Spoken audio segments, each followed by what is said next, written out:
In our last TV theatrical streaming negotiations, self-tape auditions got guidelines, and it's important that you, our members, know exactly what they are. So here are the 5 key changes that make the audition process fairer and more performer-friendly. And trust me, you'll want to know about them. Welcome to Take 5, where we bring you the latest on SAG-AFTRA contracts and guidelines. I'm Jody Long, SAG-AFTRA National Vice President of Los Angeles and also the Los Angeles Local President. And with me today is Beth Millman, SAG-AFTRA Executive Director of Entertainment Contracts, to walk us through these much-needed updates. Beth, hi, welcome. Hello. Hi, Jody. There are a number of new self-tape provisions in TV theatrical streaming contracts, and I'd like to kick off this conversation by addressing a common complaint about self-tapes, which is that sometimes actors are asked to read too many pages for an audition.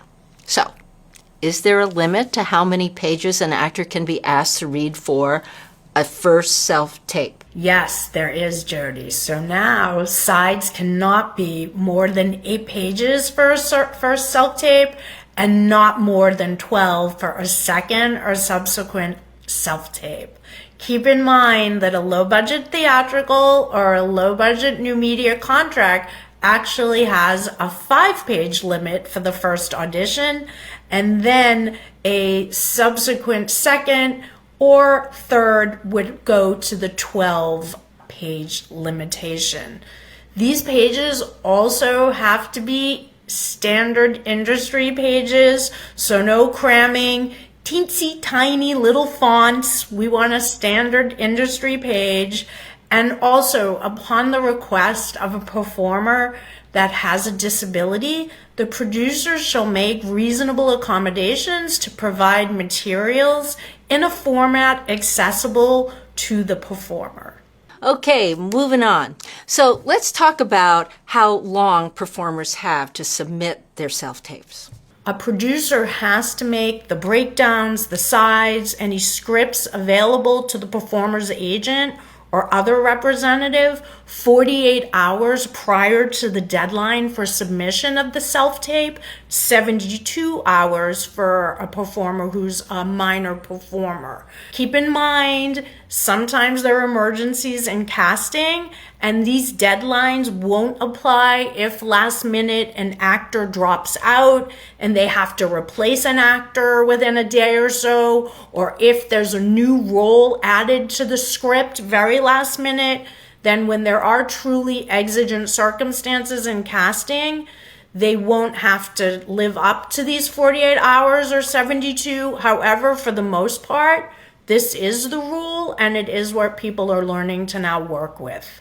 And that 72 hours takes because of school and going to bed early and all those things, so just to let you know. One of the biggest complaints we've received from our members about self-tape auditions was having to memorize their lines. You cannot be asked to memorize. So performers can hold sides, they can work with the prompting device, and if a performer is asked to memorize, this is no longer a self-tape, and it instead gets considered what we would call a virtual audition. The next thing I want to ask you about is feedback from casting about whether or not a role someone has auditioned for has been cast. We do have increased transparency on whether the role has been cast, and the producer should endeavor to respond to any inquiries a performer or an agent or another representative of the performer has as to whether the role has already been cast. And that's before you audition, correct? Yes, you can ask that and say, if I'm going to take the time to do this self-tape, will you please advise me? Am I doing this without anyone being cast, or have you actually cast this role and you just want backups? All right, I have one more question. What if a performer would rather have a live audition than submit a self-tape to casting? Now a producer has to provide the opportunity to interview for the role virtually over a Zoom or in person at the producer's office. They get to choose if they want to do a virtual Zoom or in office. Keep in mind the time that they schedule for these live auditions, quote unquote, is scheduled at the producer's election and discretion as far as times on a first come, first served basis.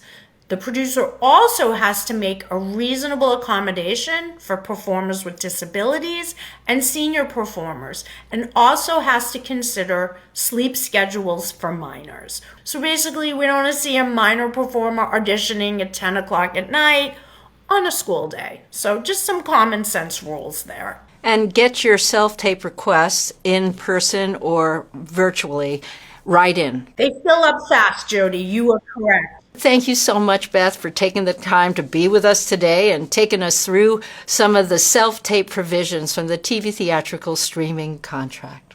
I think it's safe to say that what we've covered here today is something actors can feel confident knowing what guidelines were put in place to help with this self-tape process.